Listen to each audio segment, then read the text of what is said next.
नमस्कार साथियों, मैं बलराज स्पेसिफिक बड़ौदा डिस्ट्रिक्ट। साथियों, हम आज बात करेंगे इंग्लिश एजुकेशन। साथियों, प्राय देखने में आया है कि हम फोकस करते हैं एमआर बच्चे के ऊपर। एमआर बच्चे को हम क्या सिखा रहे हैं, एचआई बच्चे को हम क्या सिखा रहे हैं, वीआई बच्चे को हम क्या सिखा रहे हैं। लेकिन हमारा जो टारगेट है वो किसी एक विशेष कैटेगरी के बच्चे के ऊपर नहीं। इंक्लूसिव एजुकेशन के अंदर क्या होता है, इंक्लूसिव एजुकेशन के अंदर सब बच्चे एक साथ ही एक कक्षा में पढ़ते हैं। हमने टारगेट एक एमआर बच्चे को या एचआई बच्चे को नहीं करना, हमने सभी बच्चों को टारगेट करना है।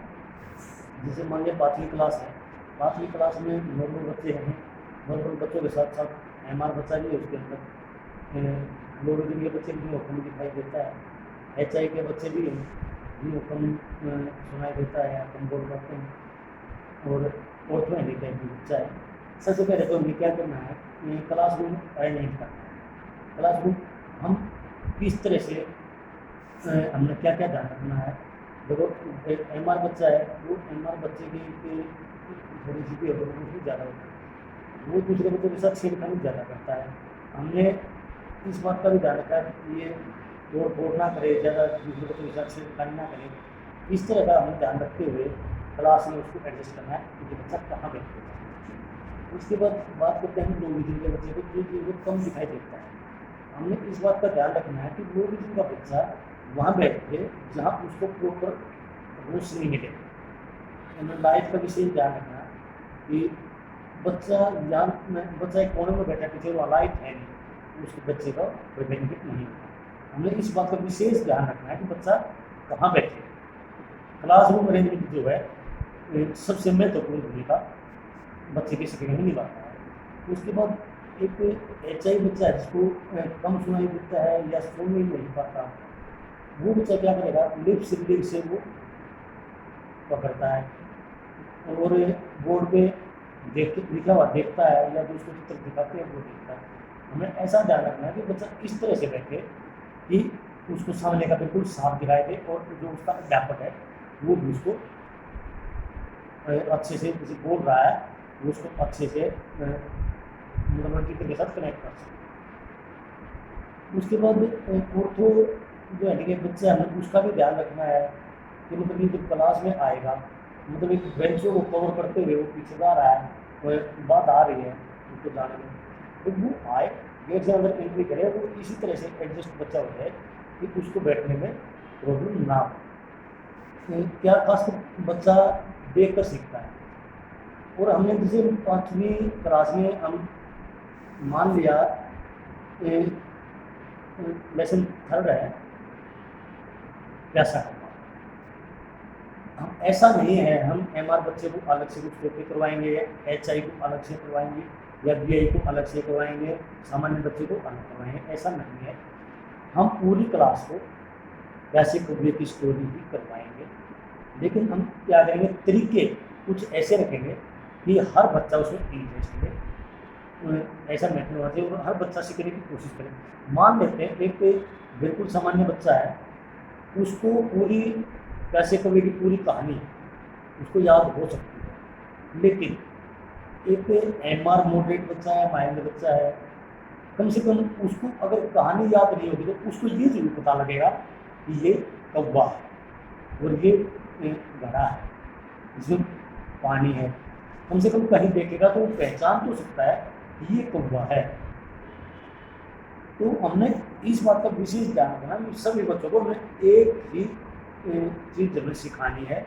बस फर्क इतना है, एक बच्चा बहुत ज़्यादा सीख सकता है, एक बच्चा बहुत कम सीख सकता है, लेकिन ऐसा नहीं हमें उस बच्चे को इग्नोर कर दिया। दूसरी बात, मान लीजिए एक बच्चा मेंटली हैंडिकैप्ड बच्चा है, मानसिक रूप से दिव्यांग है, वो बच्चा जब उस क्लास में सभी बच्चों के साथ पढ़ता है और रेगुलर पढ़ता है तो वो अपने आप को एडजस्ट कर लेता है उस वातावरण में। अगर हम बच्चे को टीचर ही इग्नोर कर देता है कि नहीं ये क्या सीखेगा, इसको तो साइड में कर दिया, तो बच्चे के अंदर ही भावना खुद भी आ जाती है और दूसरे जो सामान्य बच्चे उसके सहपाठी हैं वो भी मान लेते हैं कि इसके अंदर कोई ना कोई कमी है और वो फिर इसको उस बच्चे को इग्नोर कर देते हैं। हमने ऐसा नहीं करने देना है। हमने तो सभी बच्चों को एक साथ रखना है, सभी को बराबर का मौका देना है। जैसे रही बात सिखाने की, तो बच्चा, ये सामान्य बच्चे की बात भी है, और जो दिव्यांग है किसी न किसी प्रकार से, उसकी भी बात है। बच्चा मोस्टली क्या होता है, देख करके सीखता है, या उसको जो सिखाने का तरीका होता है टुकड़ों में होता है। जिन्होंने किसी भी काम को सिखा रहे हैं, जैसे ब्रश करना ही सिखा रहे हैं, तो जरूरी नहीं है एक ही दिन में ब्रश करना सिखा देंगे उसको हो सकता है उसका हम उसको क्या करेंगे, उस किसी भी कार्य के टास्क एनालिसिस हम करेंगे, उसको कार्य के छोटे छोटे टुकड़े करेंगे। सबसे पहले हम बच्चे को ब्रश पकड़ना ही सिखाएंगे। बस एक दिन में हम बच्चे को ट्रेन नहीं कर सकते। पहले बच्चा ब्रश पकड़ना सीखेगा, उसके ऊपर फिर टूथपेस्ट पेस्ट लगाएगा, मुंह तक लेके जाएगा, उसको दांतों पर लगाएगा, पहले सिर भी यूज करेगा, फिर वो आगे पीछे मूवमेंट भी यूज करेगा। तो हमें किसी भी काम को बच्चे को सबसे जो हमारा मुख्य वो है, हमने बच्चे को कार्य जो सिखाना है वो छोटा छोटा करके सिखाना है। एक ही दिन में ज़्यादा काम बच्चे को देते हैं तो बच्चा नहीं कर पाता है। जैसे हम बच्चे को मतलब डेली जो दिन की क्रियाकलाप होती हैं उसके बारे में भी बच्चे को चित्र के माध्यम से, या बच्चे को बोल के खेल में या एक्टिविटी में करके हम उसको सिखा सकते हैं। जैसे हम बच्चे को बताएंगे, बेटे सबसे पहले हम सुबह बिस्तर से उठते हैं, उसके वो उठते हुए बच्चे का एक फोटो दिखाएंगे। देखो बेटा, जब सुबह दिन निकलता है तो हम उठते हैं, और वो इसमें हम इस बच्चे को ये दिखा रहे थे, सूर्य निकल रहा है, दिन निकल गया है, हम उठ लेते हैं और उसके साथ हम उसको बच्चे को लिखा हुआ भी दिखाते हैं और उठते हैं। या सुबह उठते हो ना, बच्चे को सिखाने के लिए इस तरह से मोटिवेट करते कि आप उठ के क्या करते हो, मतलब इस तरह की कोई एक्टिविटी या बातें करके हम बच्चे को सिखाएंगे। उसके बाद हम बच्चे को बताएंगे, बेटा उठ करके हम जो सबसे पहला काम क्या करते हैं, हम सीधे टॉयलेट में जाते हैं। टॉयलेट, उसको एक बच्चे का चित्र भी दिखाएंगे, फ्लैश कार्ड दिखाएंगे और उसको लिखा भी दिखाएंगे। जब ये बच्चे के डेली के कार्य हैं और बच्चा इनको पकड़ भी लेता है, हाँ मैं उठ करके बाथरूम में जाता हूँ, टॉयलेट में जाता हूँ। उसके बाद हम क्या करते हैं, टॉयलेट करने के बाद हम बच्चा ब्रश करता है, बच्चा ब्रश करता है। बेटा हम ब्रश करते हैं ना, ब्रश करना एक अच्छी आदत है, हमारे दांतों की साफ सफाई रहती है। और ये बच्चे का फोटो दिखाएंगे।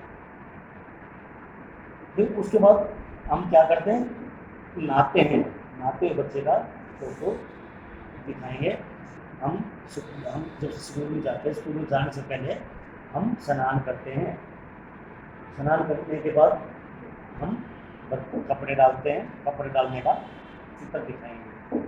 देखो दिन के अगर सारे कार्य हम हो सकता है एक दिन में ना सिखाएं, क्योंकि ये कार्य ज़्यादा हो जाता है। अगर हम ज़्यादा कार्य देंगे बच्चा नहीं सीख पाएगा। हम यहाँ तक का उसको सिखा सकते हैं इस कार्य को, बच्चा उठेगा, उठ करके टॉयलेट में जाएगा, उसके बाद बच्चा ब्रश करेगा, उसके बाद स्नान करेगा, उसके बाद नहाएगा। जब हम बच्चे को बताते देखो बेटा तुम संडे है तो हम घर पे रहते हैं, नहाने के बाद हम खेलेंगे या घर पे बैठ के थोड़ी देर पढ़ेंगे। नहीं तो उसको बच्चे को बताना है, बेटा हमने नहा करके कपड़े डालने हैं, कपड़े डाल के हम खाना खाते हैं, खाना खिलाने का एक फोटो दिखाते हैं। देखो हम सारा परिवार इकट्ठा बैठ के हम खाना खा रहे हैं और उसको लिखा हुआ भी दिखाते हैं, ईटिंग खाना खा रहे हैं। उसके बाद खाना खा करके क्या करते हैं, हम स्कूल जाते हैं। देखो बच्चे बेटा स्कूल जा रहे हैं, स्कूल लिखा हुआ भी दिखाएंगे और बच्चे को स्कूल जाते हुए की एक्टिविटी हम या चित्र दिखाएंगे। देख करके बच्चा ज़्यादा सीख पाता है। उसके बाद हम स्कूल में जा करके सबसे पहले प्रेयर करते हैं, प्रार्थना, भगवान को याद करते हैं। ये बच्चा देखो भगवान को याद कर रहा है और हम उसको लिखा हुआ भी दिखाएंगे। उसके बाद हम स्कूल से वापस आते हैं या पढ़ाई करने के बाद बच्चे खेलते हैं। आप भी खेलते हो ना, खेलते हुए बच्चे का फोटो दिखाना है। और उसके बाद शाम को सारे काम कर करके शाम को रात हो जाती है तो हम सो जाते हैं। ये बच्चे की डेली एक्टिविटी है। हम बच्चे को खेल खेल में या बात बातों में बच्चे को बहुत कुछ हम सिखा सकते हैं। और ये कन्फर्म की बच्चा मोस्टली देख करके सीखता है। फर्क इतना ही है, हमने एक इंक्लूसिव एजुकेशन है, हमने किसी बच्चे के ऊपर टैग नहीं लगाना है कि ये बच्चा तो मंदबुद्धि है, ये बच्चा तो रीडिंग इम्पेयर्ड है, ऐसा ही है, ये बच्चा ब्लाइंड है। हमने इस तरह का टैग हमने नहीं लगाना है। इंक्लूसिव एजुकेशन में सभी बच्चों को एक साथ रखना है, वही सिलेबस पढ़ेंगे, वही टीचर उसको पढ़ाएगा, वही उसका सिलेबस होगा। हमने बच्चे को अलग से अलग करके नहीं दिखाना है। ये हमारा मुख्य बिंदु है इंक्लूसिव एजुकेशन। और इंक्लूसिव एजुकेशन मतलब ध्यान इस बात का रखना है कि कोई भी बच्चा कोई भी एक्टिविटी है तो उसमें हर बच्चा पार्टिसिपेट करे। पार्टिसिपेट अगर बच्चा करता है तो कुछ ना कुछ जरूर सीखेगा। धन्यवाद।